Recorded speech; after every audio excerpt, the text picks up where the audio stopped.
Hey Cartel gang, this is just a quick little video of me unmolding a super cute Mother's Day gift set I made for my aunt. I put together a tray, a jar, and some incense holders. And this was actually my first time using all of these molds.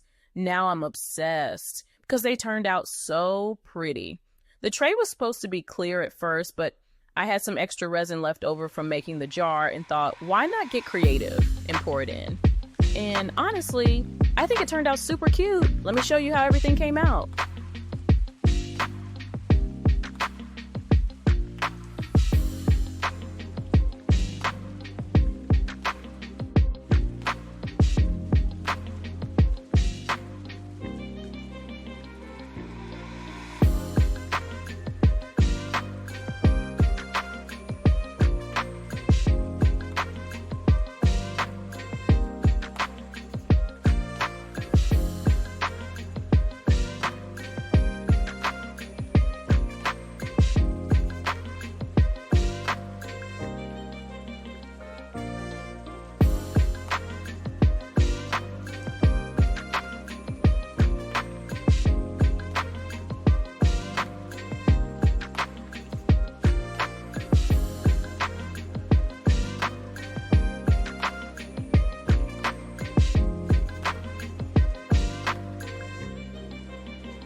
All right, y'all. Thanks for hanging out with me. I hope you enjoyed watching me unmold this cute Mother's Day gift set. If you'd like to see more unmolding videos or you just want to pick up some gems for your own resin journey, don't forget to like, comment, and subscribe so you can join the Queen Boss crew.